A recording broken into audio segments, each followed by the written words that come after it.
This isn't your average job. Holy cow! Being a National Geographic photographer isn't easy. Boom! If you are under pressure of time, you have to take any option. They defy danger. You can surface from a dive and get swept out to sea in no time at all. And sometimes prepare for the worst. Oh, sunshine. Always on a quest for that perfect shot. And now, we're counting down Nat Geo's top 10 photos of 2010.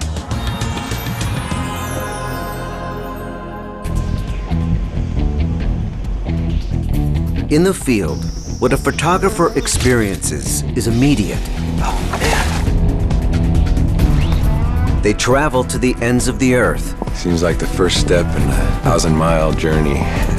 To get the most striking, memorable photos to tell a story.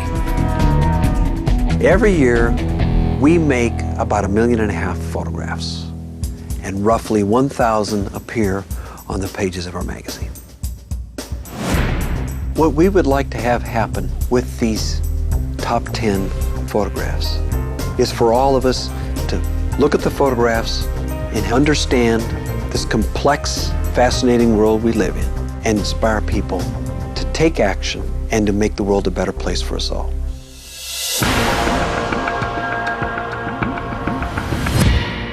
Wes Skiles came to us and told us about a magic place in the Bahamas. These blue holes where fresh water, seawater mix, one of the most dangerous places to dive in the world. There's this incredible dynamic flow that surges through these caves. If you get caught in one of those things when it's sucking, you die. This is a hydrogen sulfide environment. It's poisonous and toxic. We feel the effects when we're down in it. We have to limit our exposure. The Blue Holes of the Bahamas is one of those stories that I've wanted to do for 20 years. The project took almost a year to photograph. Wes chooses for his photo a place 24 meters underwater called the Cascade Room. When you get into the Cascade Room, all of a sudden, boom, you're in it. You're in one of the most beautiful places on Earth. The Cascade Room photograph was a real endeavor, and my goal was to capture an image that translated to the audience of what it feels like to be down inside the Earth. All underwater cave photography is hard. We have no real communication to talk to people. We are 100% dependent on a very, very talented team to operate lights and strobes and perform complex and difficult diving maneuvers. This is a complex picture.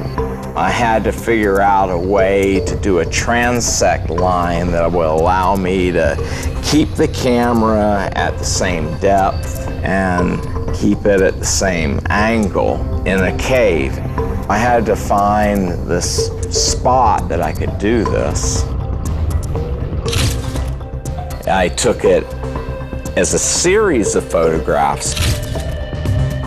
Only the central corridor would be lit, and that above it would be black and below it would be black. Wes took great risk in these photographs.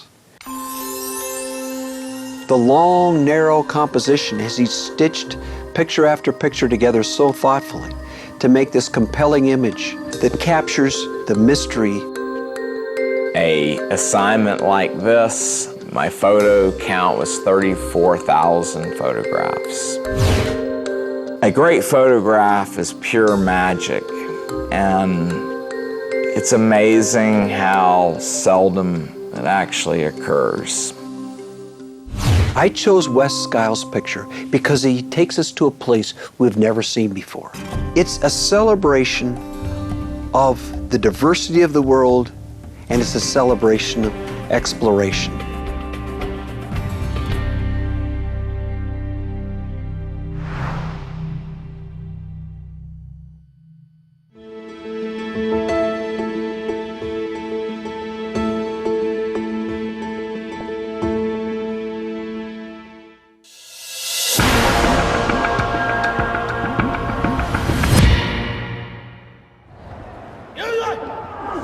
This isn't your average martial arts academy. Here, 20,000 students practice kung fu forms inspired by the legendary martial arts of the Shaolin Temple. The image that was selected for this year was taken at the Shaolin Tago Martial Arts School in Dongfeng, Henan, China. What we wanted to do was try to show what is Shaolin Kung Fu today. It's a sports store, there's a lot of peak action, and yet you can't have every picture be of somebody throwing a kung fu kick, and you've got to really kind of look beyond that and take it back to the essence of the narrative approach. Fritz Hoffman didn't just happen to get an assignment in China. He's lived here and speaks fluent Mandarin. When I was photographing in the schools, I tried not to talk too much to the kids because then it takes their attention away from what they're doing, which is what I want to photograph. But at some breaks, I would loosen them up a little bit and get some of their information, where they're from, how did they get to the school, which was always a blast because they're just so eager to be able to talk to a foreigner. Somebody who can speak with them in their own, language. Fritz Hoffman is a great photographer because he has the ability to blend in, especially in China. He's lived there for years. He understands the culture, he understands the people, and they immediately respect him because of his grasp of the culture and the language. It's always such an advantage to be able to communicate with the people that I'm photographing in China, and oftentimes I'll just kind of keep quiet and listen to the discussion. In the blink of an eye, Fritz finds a moment. Even though it was the dead of winter and below freezing, the kids were so focused and disciplined. The biggest challenge for this photo was just seeing it first and then being quick about getting it, because it didn't last very long.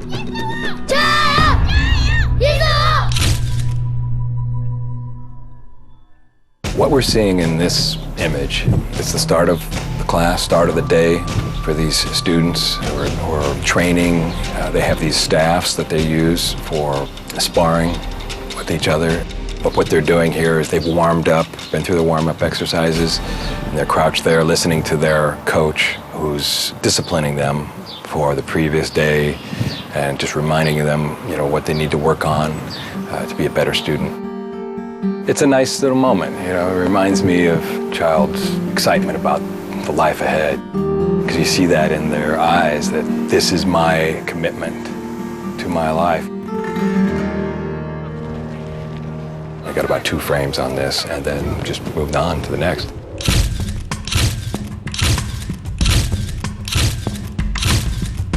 But really, in the end, it's not until you get back into the office and you're editing through and trying to create sequences for the narrative where you actually start to really kind of cut down and make pairings of images.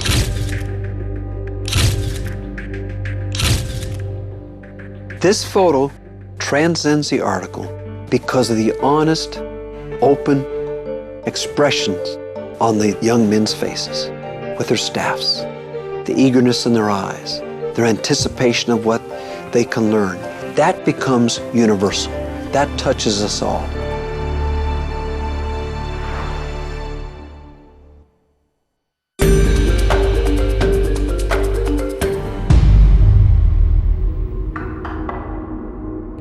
we as human beings have to do better than this.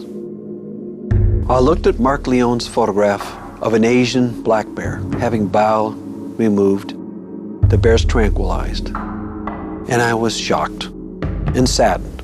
That became the lead picture to a powerful story on the Asian wildlife trade. This is an illegal practice in Vietnam, and Mark had to go to great lengths to make this picture. The assignment was to cover the Asian wildlife trade, not just the commerce aspects, or the legal enforcement against it, but also the cultural background, the conservation, and as well as the consumerism. This was shot over 3 years. I thought when I was going in that this might be risky because a lot of this stuff is illegal activity, and you don't know who is behind the legal activity. There's deals going on where the officials are also controlling the trade. I didn't know who to trust when I was working. I just would be very low key. I could just, go into a place and be very friendly, very curious, and do some shooting. For this bear picture, I was shooting in Hanoi, and if you go out an hour out of town, there's these highway areas where you'll just find all these bear bile farms, just one after another. And so we just drove out there. Finding them wasn't that hard. The hard part is getting to take pictures. I was about an hour outside of Hanoi, and it was around 10 in the morning.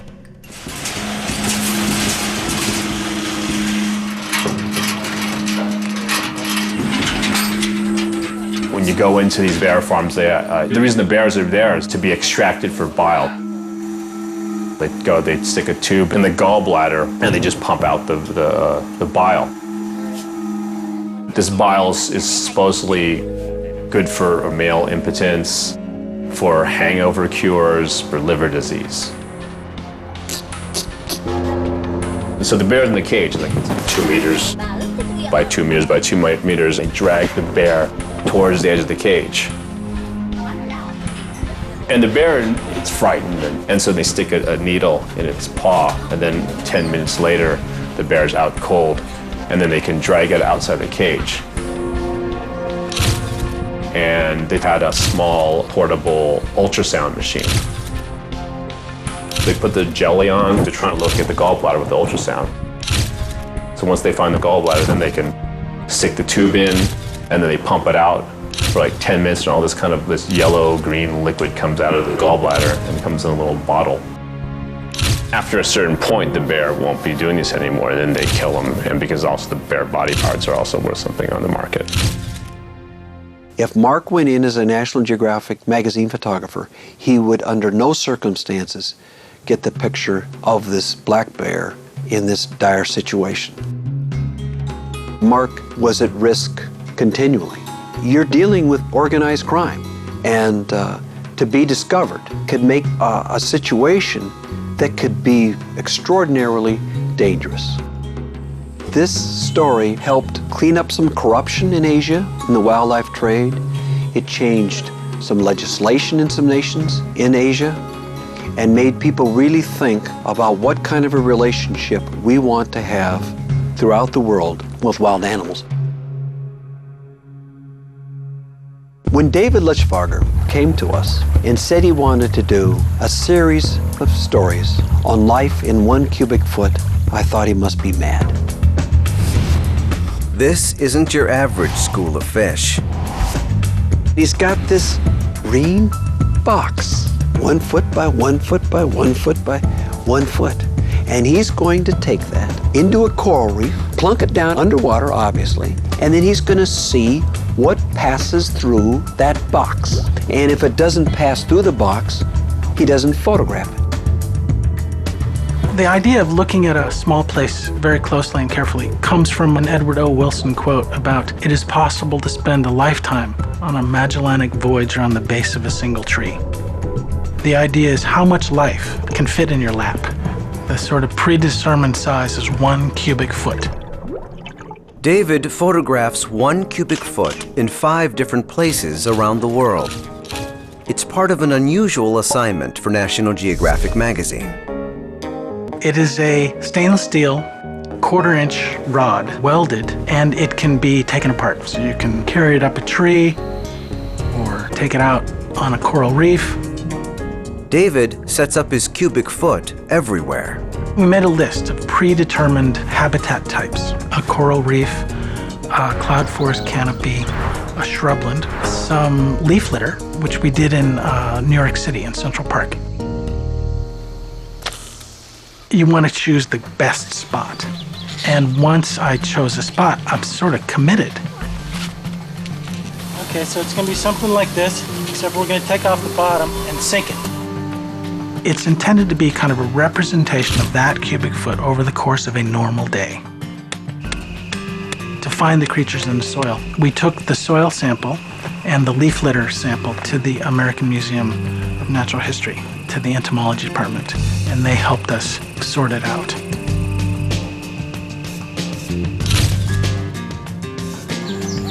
Central Park, the most heavily visited urban park in the world. These are not remote, pristine places, but they still have tremendous abundance of life that we should take care of because it can feed the wonder of the world.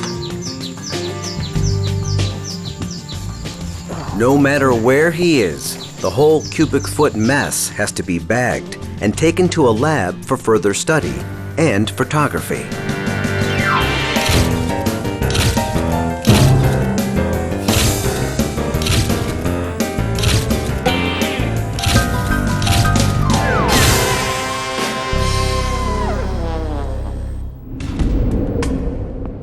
It's in Moorea, French Polynesia, that David's choice photo is born. The hundreds of different shapes and forms that live on the coral reef crest in this small area. I mean, it's like a miniature version of a skyscraper. Everything is in layers. Everybody is on top of each other. But the thing that makes it work is this huge flow of water. In Moorea, in this particular spot, it's so well studied and documented that we actually were able to accomplish the identification of each creature. And we calculated that it was more than 40,000 creatures per hour were in the water column that are feeding and supporting that stationary spot. That's a nice crab. Good smell. David takes his favorite sea critters and photographs them one by one. He then takes them to his photo editor, Todd James. David came back from the field and dumped 44,260 pictures and then smiled and walked away. I cried. We knew we wanted to do collages, but it wasn't until we got to the page that we started to figure out, at what size can they work? You can see each individual. Others, they run smaller, and you can kind of just get a sense of the diversity of life in that area. I chose this photograph because every time I see it, I see something different. It is so complex, so interesting. It's a photograph I want to sit down and spend time with. I think that that spotted boxfish she's very fetching. And, I like the way she's looking out of her eye. I mean, honestly, if I'm reincarnated, I'm going to come back as a boxfish and look her up. There's a tremendous amount of life, in a small area. It's a magnificent opportunity to just sit and really closely observe how a little piece of an ecosystem functions.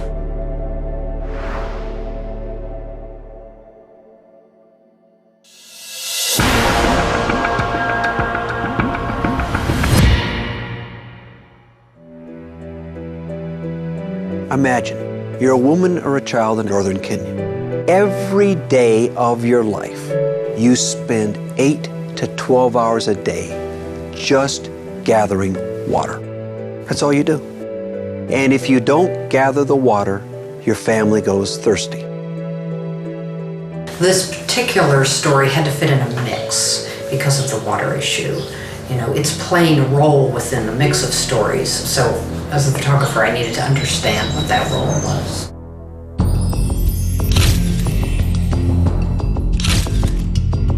Well, I think the message about water is we don't have enough. And and when you don't have enough, the burden of gathering water is extreme. And the purpose of the story was to show the impact of women's search for water and their gathering of water. What is the impact of that on their lives? I think we forget in our comfortable lives that most people live on a margin that is something that we might not even be able to survive.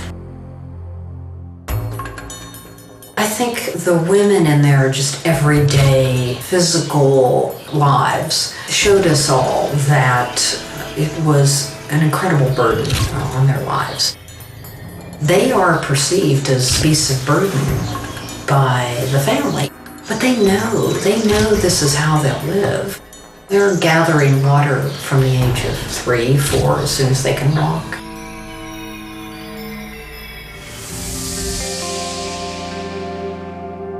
Well, this was in the middle of the day. We had been traveling through the desert and saw a few women kind of by the roadside. Soon another woman joined them, and then another woman and a child, and this group started to grow. I just hang out with them and photograph. And by the way, they're carrying like 100 pounds of water. I only have 2 little cameras on me. And I'm like, to keep up with these. They are hardcore and very powerful human beings.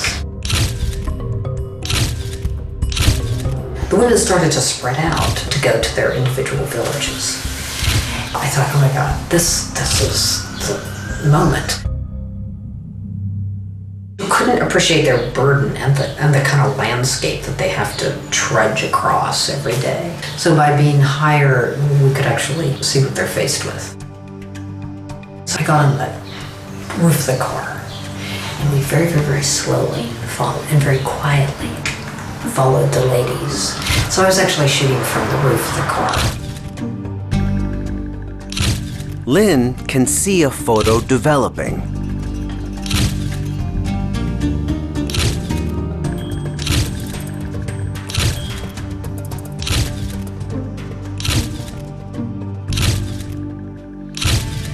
When I first saw Lynn's photograph, I immediately knew that that picture was the way to set up this incredible saga they go through in their lives every day to gather water.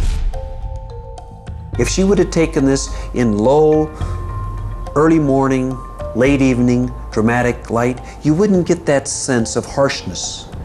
The contrast between the desert floor, this arid area, and the blue sky, and this endless journey.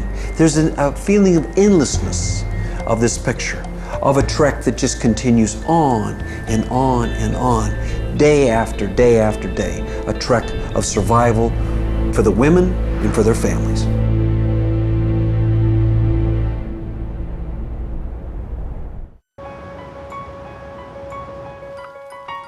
After a photographer returns from an assignment, he or she, in this electronic age with digital photography, generally has a pretty good idea of what their best 100, 200, 300 best pictures are.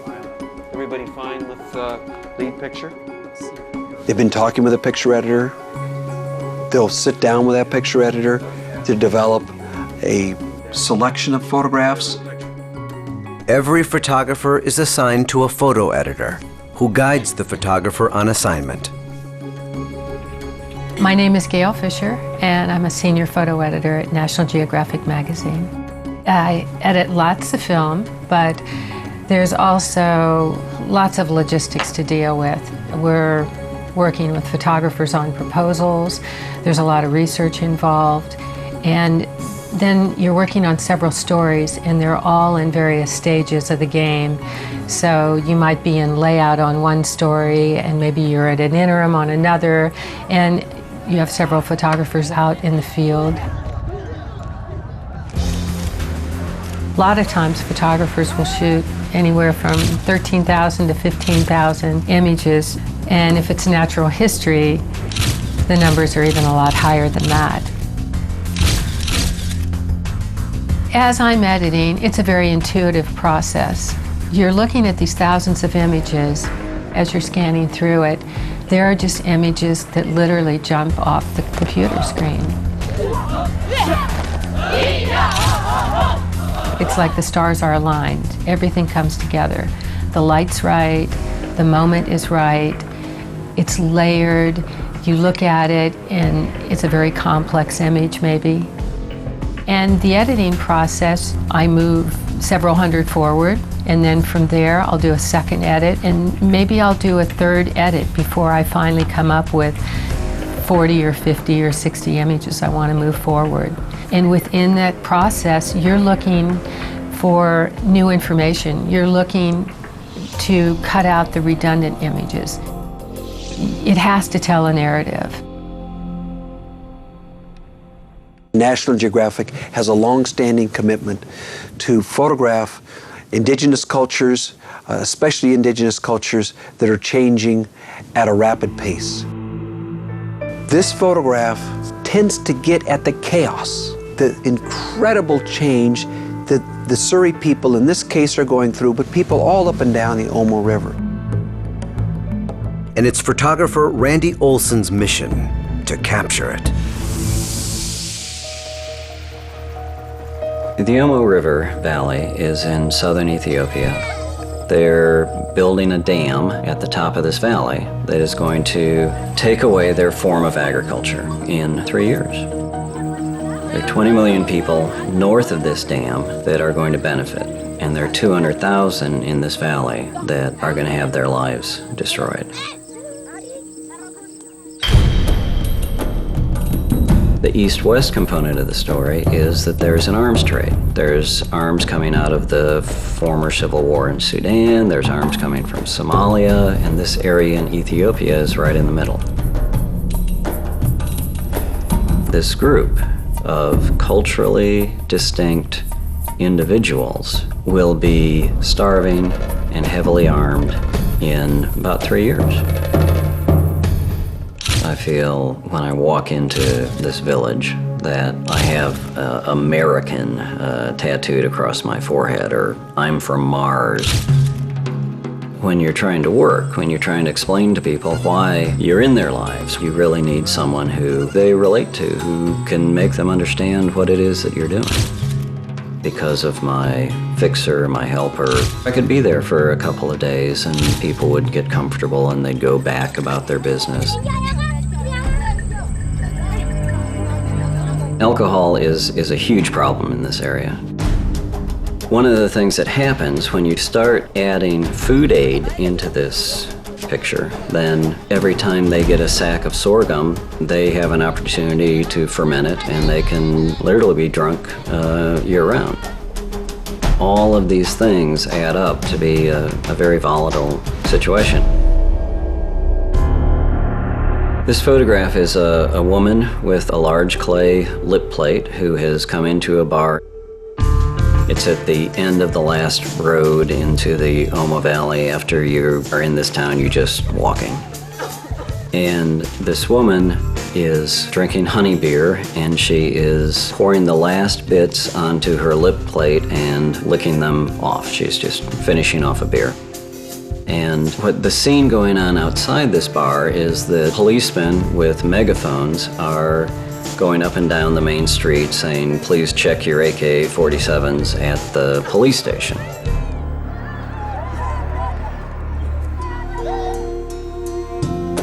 Randy Olson has become the kind of photographer who can endure great hardship. And great hardship is going to be experienced when you are in an area as hot, as desolate, as dusty, with virtually no infrastructure. When you look at Randy's pictures, especially this one, it illustrates the fact that her culture is undergoing dramatic changes that are probably more intense than anything her culture has gone through for hundreds of years.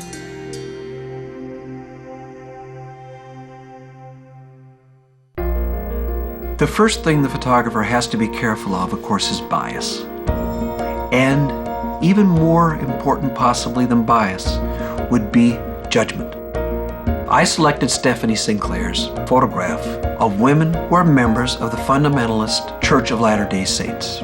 And she has this ability and this persistence to penetrate a culture honestly, openly, with this sense of curiosity that disarms people.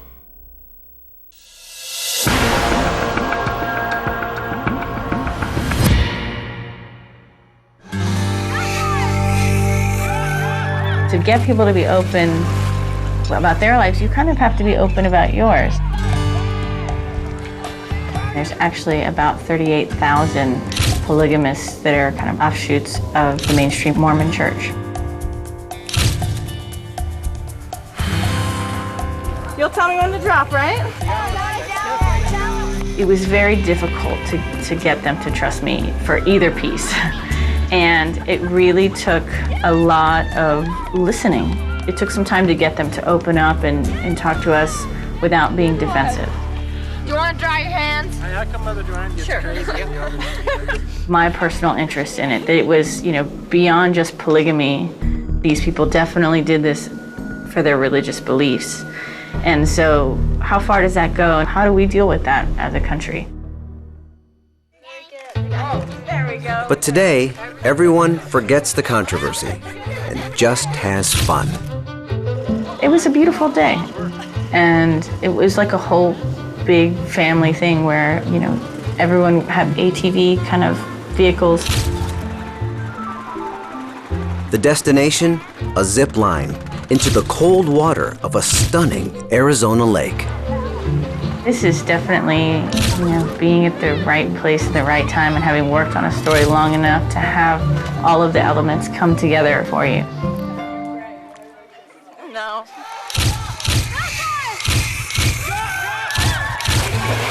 When these girls started piling on top of each other and doing this pyramid, I definitely knew this was going to be some of the best pictures I had taken.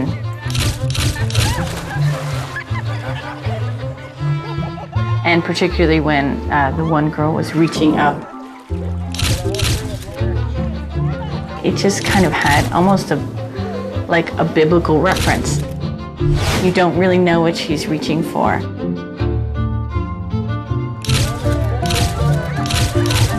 But what Stephanie has spent months reaching for, she has finally grabbed.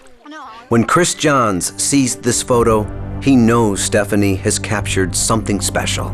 The symbolism of that, of reaching towards heaven, here's this feeling of sisterhood and this feeling of absolute joy. That photograph could only be made by someone those women deeply, deeply trusted and had spent time with.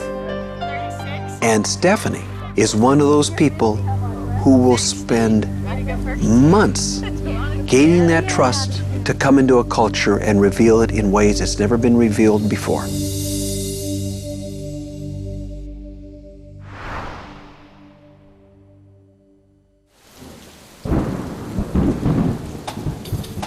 Every page of the April issue of National Geographic magazine is devoted to the world's freshwater supply.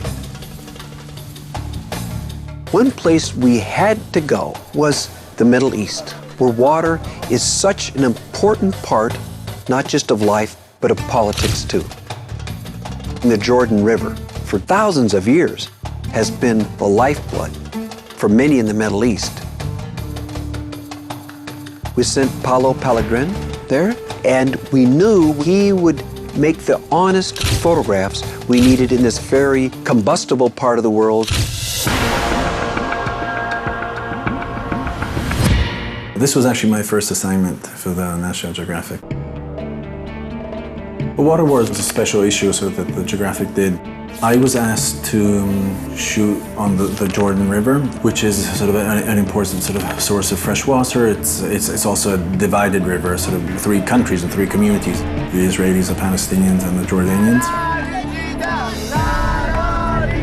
And so it has a number of social, territorial, sort of political sort of complexities to it.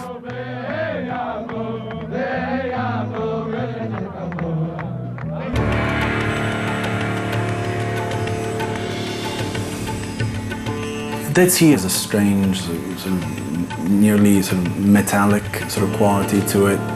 It's a place which is so sort of charged sort of with history and symbolisms also. It really sort of contains so much of our religious, sort of, Judo-Christian culture. This summer was over a period of probably 4 or 5 months and 2 trips. It's a territory that I know well, so that facilitated things, because it can be a little bit tricky sort of to move and navigate sort of in the West Bank.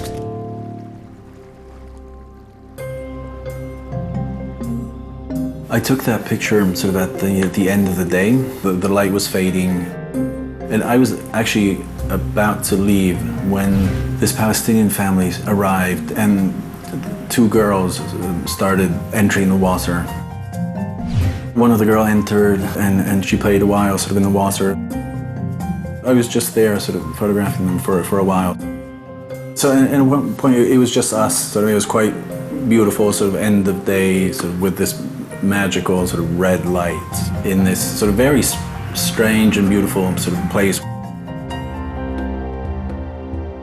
Paulo's photograph has this beautiful universal appeal. Everyone, I believe, can relate to the lakeside. It has this beautiful, soft light, and all the politics and all the things that surround water in the Middle East, and it softens it. It softens that story so we can all relate to this wonderful moment with these 2 children at the Dead Sea. I particularly like that picture. I think it represents sort of like a real moment, sort of which transcends the political sort of difficulties, and it speaks about the water, about the issues, but it also transcends them at the same time. So it's a moment of quiet, like a universal moment of a child sort of bathing in these sort of sacred waters.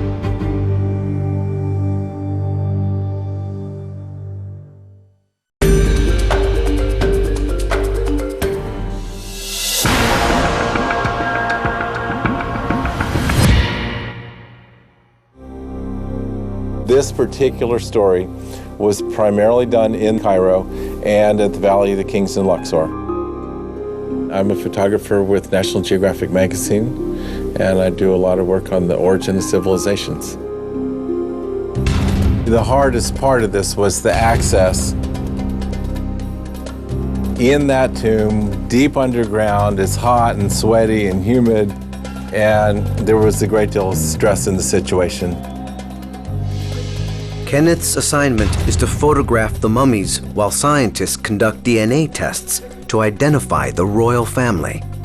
The bodies can only be exposed to open air for short periods of time, giving Kenneth just minutes to get each shot.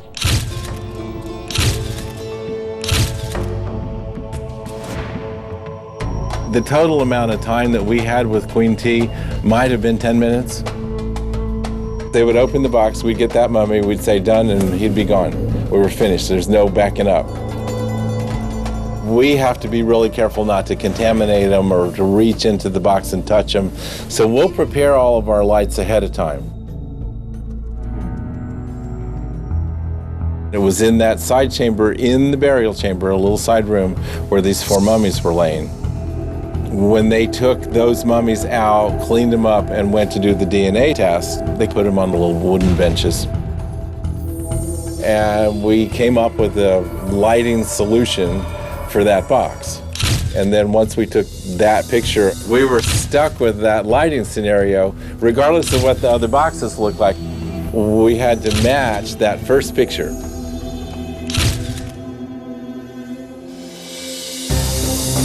The workers brought out this particular mummy, which is our Queen T, and it was on a wooden bench and it was covered with a sheet. And they laid it on the little table that we had set up with the lights. And when they pulled back the cloth, it was just astonishing. It was, to me, like the most beautiful mummy I'd ever seen. She had the red hair. Her skin was in perfect condition for someone that's 3,500 years old. Ken said, she's just beautiful.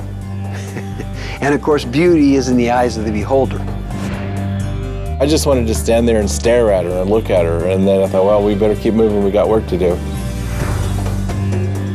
One of the most rewarding things was to see the family come together photographically. Maybe that's the goal of all these pictures. When you open the magazine, you go, wow, what's that? And then the reader needs to know more about it, and then that's when they read the story. Here's Queen T, magnificently lit, large format photography. Every detail so finely brought before us.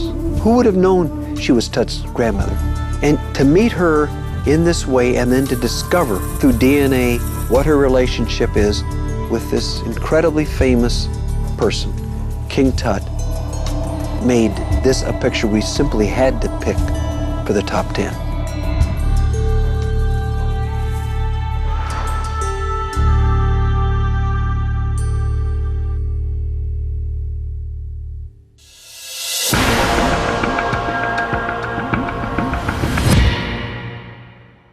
My favorite picture for 2010 was made in the mountains of Afghanistan by Lindsay Addario.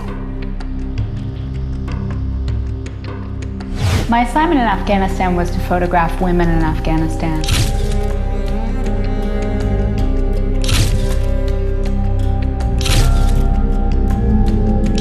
It was something that National Geographic really hasn't done before. Doing the story many, many times. I mean, I was reduced to tears. With good reason. Women in Afghanistan are seemingly invisible in a land dominated by the Taliban and war.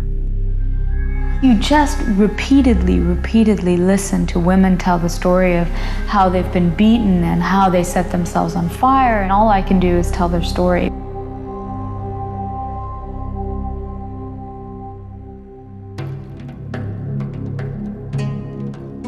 Like many great pictures, this one unfolds by accident. We were driving along the side of the road from 5 or 6 days covering maternal health. The number of women who die in childbirth is the second highest in the world. I saw 2 women on the side of the mountain. That is quite unusual to see 2 women on the side of a mountain without a man. And so I told the driver to stop the car, and I got out and ran up to the 2 women, and it turned out that one was in labor and her water had just broken. So I sent my driver to go find the husband. They left me sitting with the 2 women, and of course I couldn't communicate at all, so I was just sort of sitting there and trying to photograph, but it's also very uncomfortable to photograph a woman when she's in labor and she's so uncomfortable being photographed, and so it was this very awkward sort of scene. But Lindsay's years of experience in Afghanistan make this picture possible. In it, photographer and the moment come together. For all the sad scenes she has witnessed, this story, at least, ends happily. I ended up taking both women and putting them in my car with the husband of the woman who was about to deliver, and we drove them to the hospital, and there she delivered safely. Afghanistan is a country that is incredibly dangerous to photograph in, but it's also a place that I believe will experience more turmoil if women are not respected, if someone doesn't stop at the side of the road to give them a ride. And Lindsay Addario did that, and in the process made a magnificent picture that's worthy on hanging on a museum wall.